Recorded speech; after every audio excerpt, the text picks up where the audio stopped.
Book bans are when a collection of books are banned, challenged, or restricted from school systems or public libraries. The amount of recorded challenges towards books has skyrocketed at an alarming rate, growing from an average of a couple hundred challenges in the last decade to thousands of challenges during the 2021 and 2022 school year. Numbers continue to grow, reaching roughly 10,000 bans from 2023 to 2024. One of the main reasons a book is restricted from educational systems is usually found within the goal to shield children from harmful content. The library issue is something that we could, help protect children. So yeah, it's just about moving age-appropriate content in the adult section. It's not about banning books. That is already being done with an age-restricted section set up with mostly puberty-related books. A large portion of banned books contain negative topics that are either violent or sexually explicit. At the same time, there is a decent portion of banned books that are challenged for containing themes of race or racism or LGBTQ. Many of the organizations advocating for book banning do so to defend the rights of parents to have an input in the content their children are exposed to. You introduce all kinds of manner of sexual ideas and concepts to them at a young age. That's what grooming is, and that's what these books do. So I do view it as grooming. When school board members judge content too hot for adults to handle, it isn't censorship to remove them from school libraries. It's their responsibility. The Declaration of Independence acknowledges the self-evident truths that we are equal as human beings, with the unalienable rights of life, liberty, and the pursuit of happiness. It also mentions that whenever any form of government becomes destructive or detrimental to these rights, it is the right of the people to alter or abolish it and institute a new government. America is known to be a country of freedom and liberty, and the American colonists during the American Revolution faced censorship by British power in what they published and spoke about. The foundation of the United States, as well as the Declaration of Independence, advocate for people's ability to freely express their thoughts and ideas. The real question is, why are we banning any books at all? Surely we are better than this. We are the United States of America with freedom of speech. Most of the actions done in alignment with book banning are from elected government and Board of Education officials, showcasing that book bans are an inherently political action and not one primarily carried out by teachers, librarians, or parents.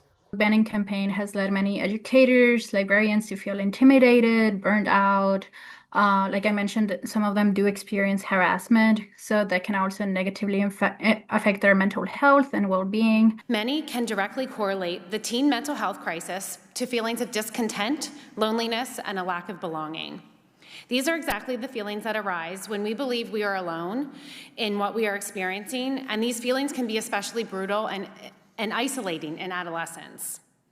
The ability to learn about and appreciate the diversity of the human experience, perspective, and opinions is crucial to gaining a sense of belonging. Most of the states in America have little to no book bans, with the most direct challenges of literature being states like Texas, Tennessee, and Florida.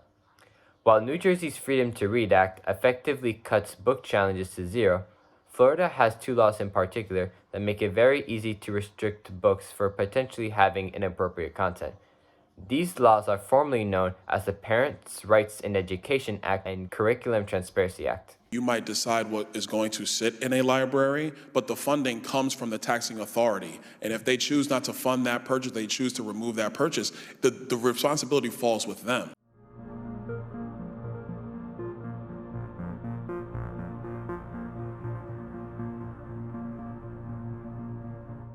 Book banning, I feel like it has all kinds of effects. On the one hand, there have been cases of librarians and educators being fired for deciding not to remove a book or questioning the removal of a certain book. Also, like book banning, it takes time away from educators to actually focus on what they might want to teach or what they might want to do with students. It takes a lot of time and it can subject them to harassment. While the limitation of access to these books and their information may persist to be greater than it was in the last decade, there's still action that can be taken to combat book bans. Showing up to school board meetings when you know that a book challenge is happening, being very vocal about opposing book bans at the local level, trying to get organized, Also, maybe messaging your state and congressional representatives in support of the right to read. Being active in libraries, being aware of what's happening, right? A lot of this stuff happens invisibly, and so you might not even know that it's happening. And so I think just being aware of it and then also being able to take action is the first step. And then also just reading a lot. I mean, I think a lot of people don't really understand how powerful reading is and how subversive it could be. And if people are fighting this hard to keep you from reading certain things, you might want to figure out why they're fighting so hard to keep those ideas from you.